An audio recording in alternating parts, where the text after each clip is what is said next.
बिस्मिल्लाहिर्रहमानिर्रहीम। अस्सलाम वालेकुम फ्रेंड्स, क्या हाल है? उम्मीद करते हो सब खैर खैरियत से होंगे। अच्छा, अभी B1 B2 वीज़ा अमेरिका के हवाले से आज हम बात करेंगे। मेरा फ्रेंड्स अभी आज ही वीज़ा लग के आया है, आपको मैं दिखाता भी हूँ। ये देखें फ्रेंड्स, 5 साल का मल्टीपल एंट्री वीज़ा लगा है। तो इसमें मैं आपको आज बताऊंगा कि मेरा परसों जो मेरी अपॉइंटमेंट थी यूएस एम्बेसी में, मेरा कैसा एक्सपीरियंस रहा एम्बेसी में, क्या क्वेश्चन और आंसर्स पूछे जाते हैं, आपकी ड्रेसिंग कैसी होनी चाहिए, आपने कौन से डॉक्यूमेंट साथ लेके जाने हैं, जब आप एम्बेसी में जाते हैं तो क्या चीज़ें आपने साथ नहीं लेके जानी और कौन सी चीज़ें आपने कैरी करनी है आपने, और एम्बेसी के अंदर क्या इन्वायरमेंट है और किस किस स्टेप से आपने गुजरना है, ये सारी मैं डिटेल्स आपको बताऊँगा। अच्छा फ्रेंड्स, मैंने अप्लाई किया था अगस्त 2022 के अंदर, लास्ट ईयर। तो मुझे अपॉइंटमेंट मिली थी नवंबर 23 के अंदर। आपको पता है आफ्टर कोविड जो एम्बेसीज़ का बहुत ज़्यादा लोड है, हमारे पाकिस्तानी भाई भी बहुत ज़्यादा अप्लाई कर रहे हैं, इसी तरह बाकी जितनी भी कंट्रीज़ हैं उनकी एम्बेसी में। इवन के इंडिया में तो पाकिस्तान से ज़्यादा 2-2 3-3 साल तक का वेट था। अभी काफ़ी इन्होंने स्पीडियर किया है काम, तो अब कुछ चीज़ें थोड़ी सी रिलैक्स हुई हैं, लेकिन रिलैक्स होने से मुराद ये है कि साल के अंदर अंदर की अपॉइंटमेंट मेरी है लेटेस्ट जो है। तो अभी मैं आपको एक्सपीरियंस शेयर करूँगा मई के महीने 2023 का। तो उसके अंदर मैं आपको बताता चलूँ कि मेरी जब परसों अपॉइंटमेंट थी तो सुबह मैं 6:30 बजे पहुंचा एम्बेसी के अंदर।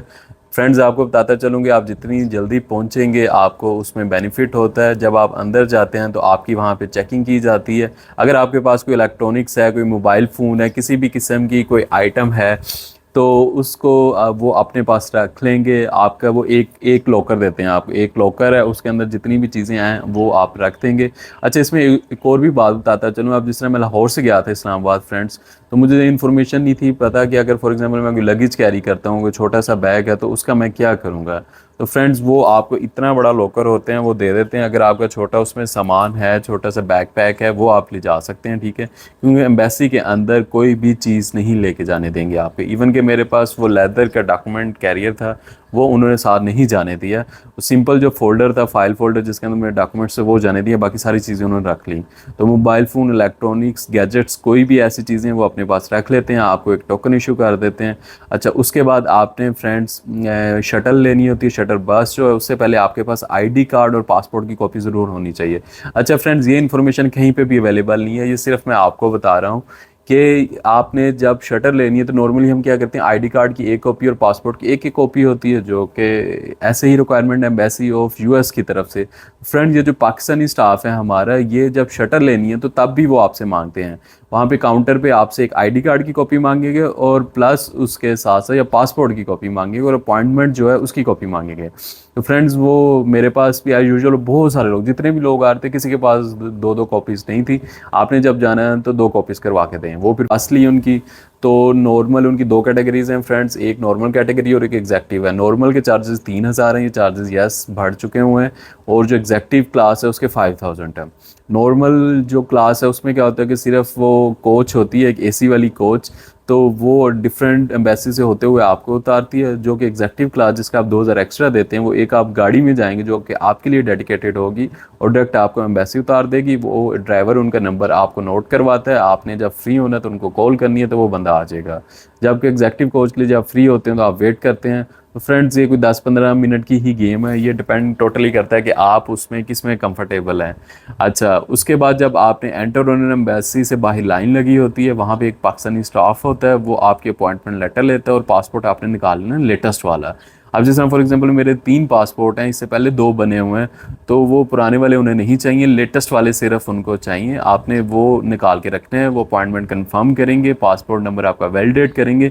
आपके जब क्रेडेंशियल्स ओके हो जाएंगे तो आपको वो अंदर भेज देंगे। अच्छा, अंदर आपने फर्स्ट फ्लोर पे जाना है वाया लिफ्ट, तो आगे उनकी टीम खड़ी है, आपको गाइड करती है। फ्रेंड्स, बेसिकली एम्बेसी के अंदर जब आपने जाना है तो 3 उसके स्टेप्स हैं।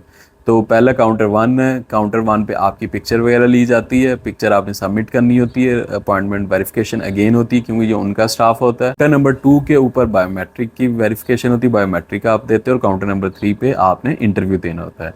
अच्छा फ्रेंड, इससे पहले मैं बताता चलूँ, बहुत सारे लोग कहते हैं कि यार ये ड्रेसिंग किस तरह की होनी चाहिए आपको, हमारे पाकिस्तानियों को स्पेशली। तो फ्रेंड्स, मैं इसमें आपको बताता चलूँ कि ड्रेसिंग का किसी भी किस्म की कोई टेंशन नहीं है। आप जो भी जिसमें कंफर्टेबल हैं, जो शर्ट आप पहने आपके लिए बिल्कुल ठीक है। अगर जेंट्स हैं, अगर फीमेल्स हैं, फॉर एग्जांपल कोई उबाया लेती हैं, रिलीजियस हैं, या आप सर पे दुपट्टा लेती हैं, या आप कुछ भी नहीं करती, तो वो आप पे डिपेंड करता है। जो भी नॉर्मल आप वेयर करती हैं, इस पे किसी किस्म की भी कोई टेंशन नहीं है।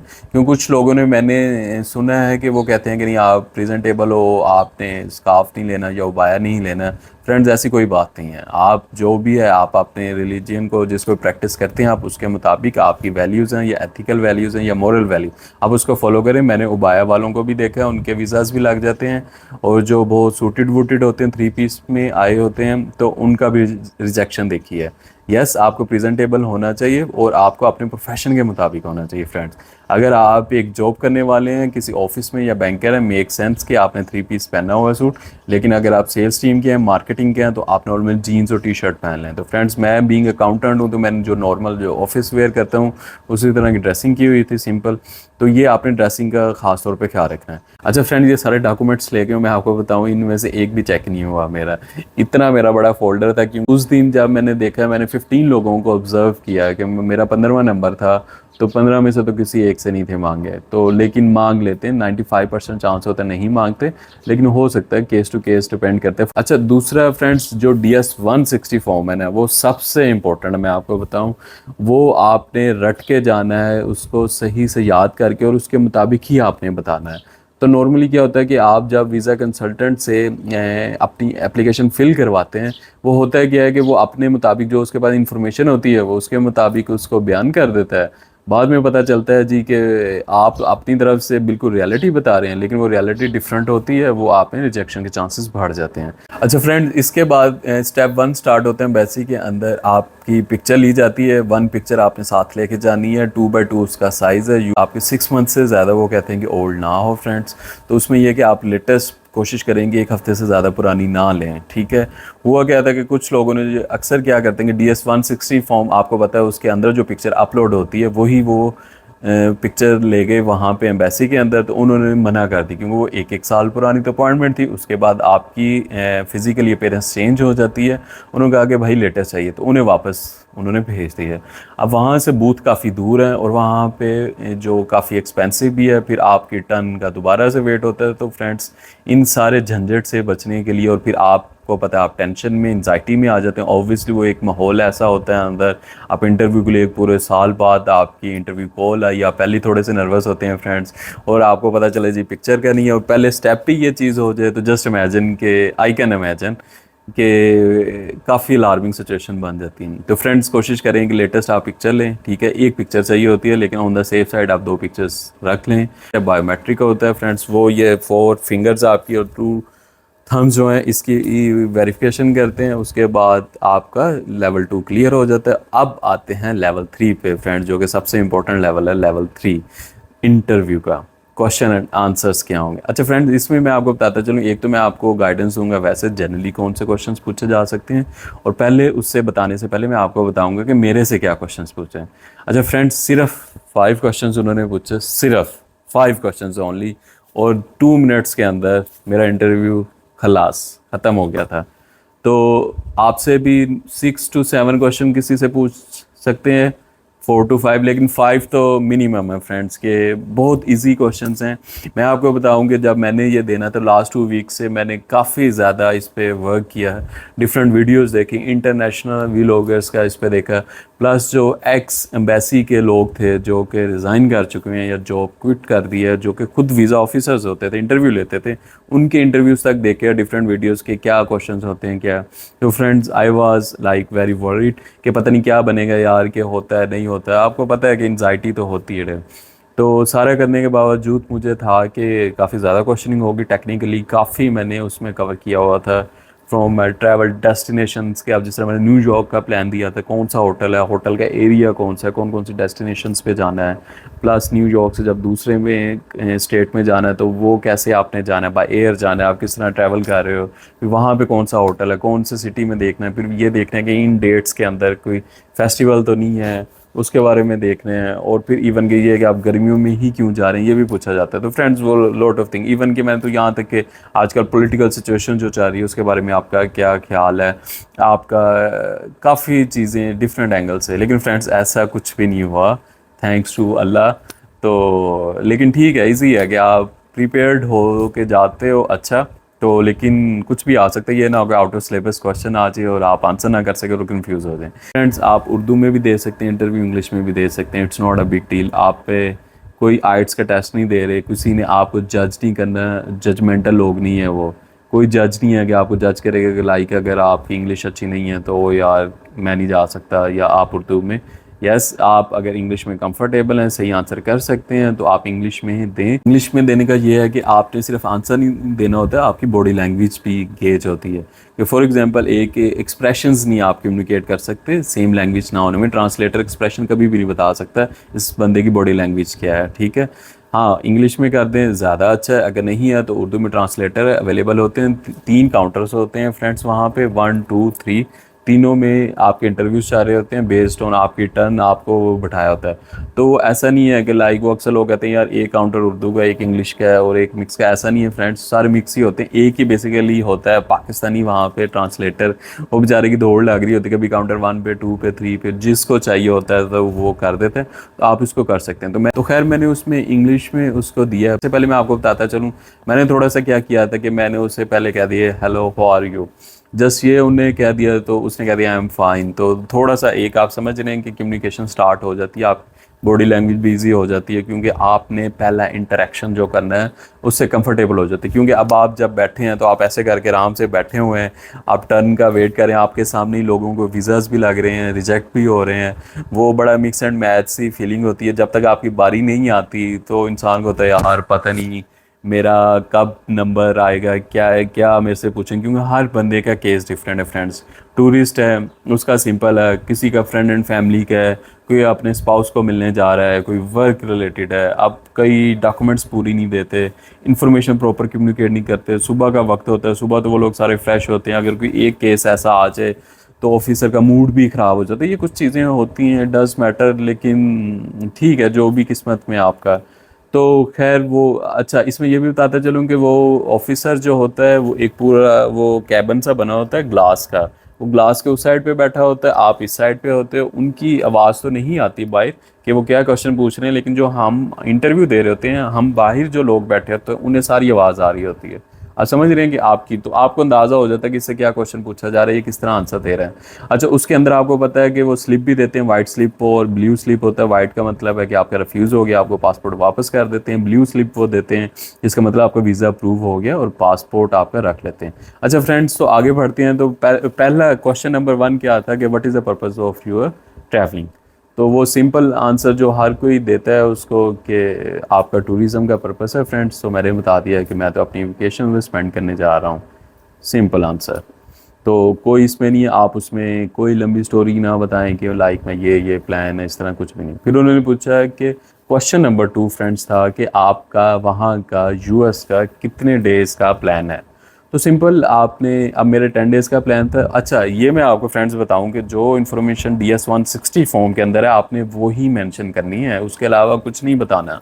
तो जो अगर आपने उससे हट के नहीं बताना, आपका जो एक्चुअल प्लान बेशक डिफरेंट भी है, इट्स फाइन, लेकिन एज़ पर फॉर्म ही आपने चलना है। तो मैंने क्योंकि 10 डेज़ का दिया हुआ था तो उसके मुताबिक मैंने बता दिया कि मेरे 10 डेज़ का टोटल प्लान है, 5 days in New York, 5 days in California, ठीक है। तो अब मुझे था कि वो पूछेगी क्या आपने न्यूयॉर्क में क्या देखना है और कैलिफोर्निया में, वो मेरी खैर तैयारी थी, उसमें मैंने काफ़ी वर्किंग भी की हुई थी कि यार किस तरह आपने डे 1 पे ये आपका प्लान होगा, डे 2 पे ये होगा, होटल का नाम ये इस एड्रेस पे लगे। तो फ्रेंड्स इस तरह का उन्होंने कुछ भी नहीं पूछा, ठीक है, मैं आपको बता दूँ। अच्छा तीसरा जो क्वेश्चन पूछा है फ्रेंड्स, ये इंपॉर्टेंट क्वेश्चन, ये भी हर एक से ही पूछा जाता है, what do you do for living.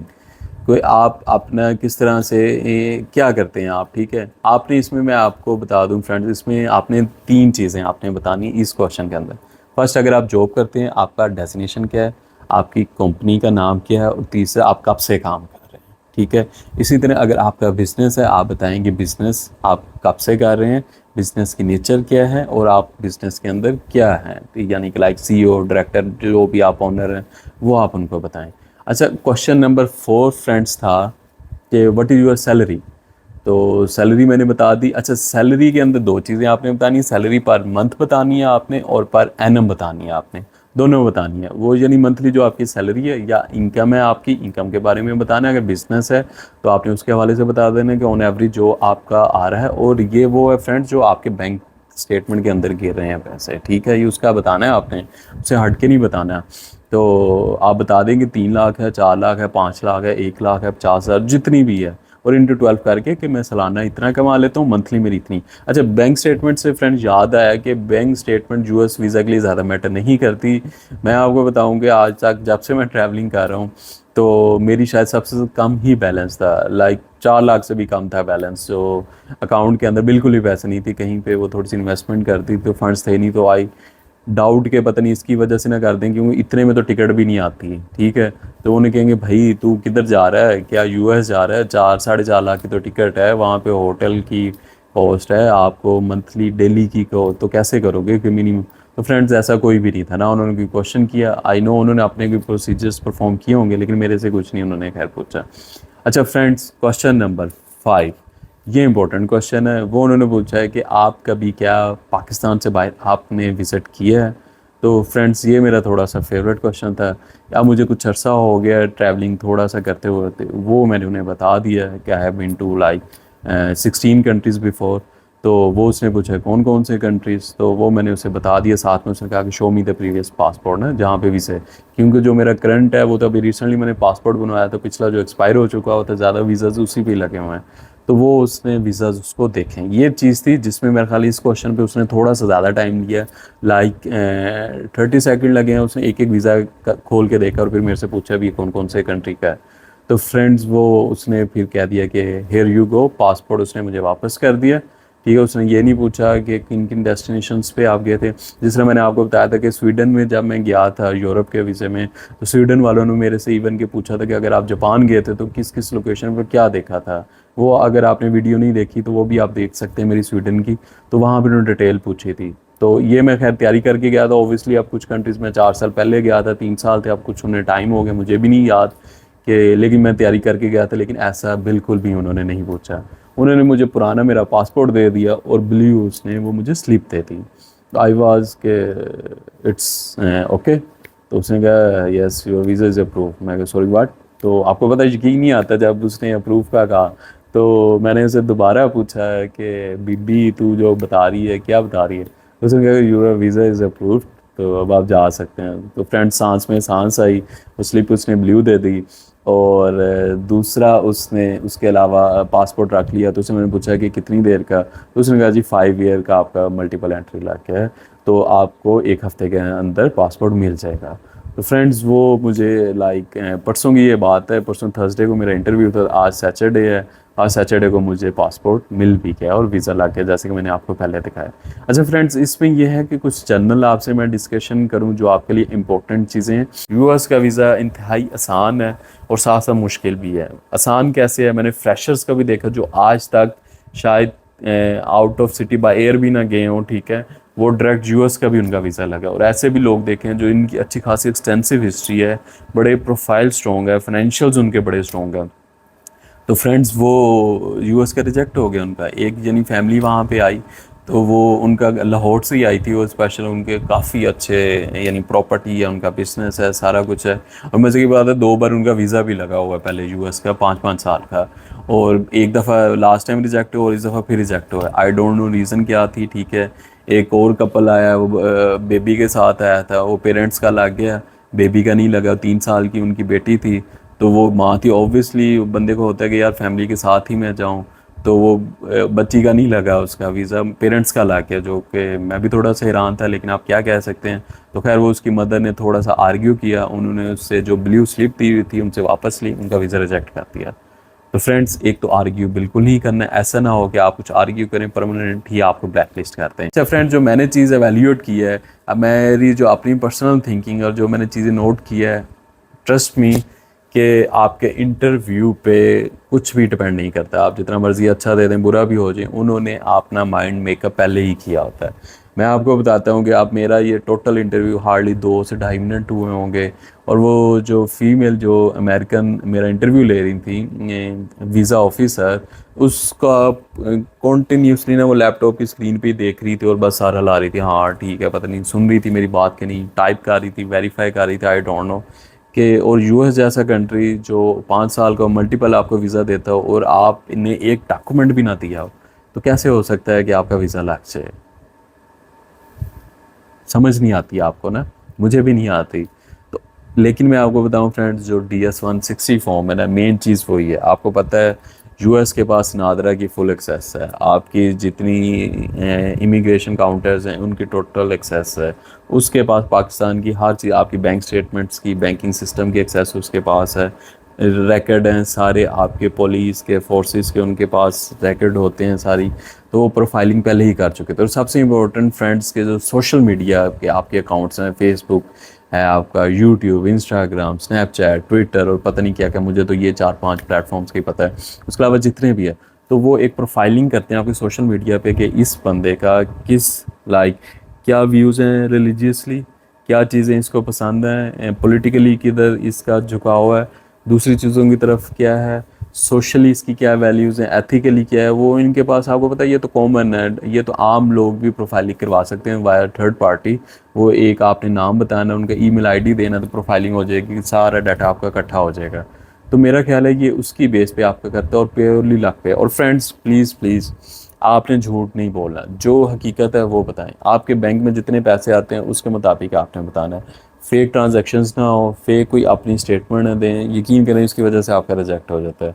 आप ऑनेस्टी के साथ करें, अपने वो अल्लाह ताला से दुआ मांगें, वो आप पे करम करेंगे इंशाल्लाह, तो आपका लग जाएगा। तो ये फ्रेंड्स था मेरा पूरा एक्सपीरियंस। आई नो वीडियो काफ़ी लंबी हो गई है, मुझे शॉर्ट करनी चाहिए थी, लेकिन मैं चाह रहा था कि अपनी आपको पूरा एक्सपीरियंस आपको मैं बताऊं, ताकि आपका कोई मसला ना हो। आपका कोई भी क्वेश्चन हो तो कमेंट सेक्शन में ज़रूर मेंशन करें, शेयर करें इस वीडियो को, लाइक और मेरे चैनल को सब्सक्राइब करें ताकि मेरी इंकरेजमेंट बढ़ती रहे, ठीक है। और बेल आइकन को ज़रूर प्रेस करें फ्रेंड्स। बाकी 2 दिन से मैं ज़रा बिज़ी था, तो इंशाल्लाह आपके काफ़ी कमेंट्स आए हैं, उनको भी मैंने रिप्लाई करना, और कुछ व्हाट्सएप पे मैसेजेस हैं वो भी मैं आपको आहिस्ता आहिस्ता देता हूँ। Thank you so much.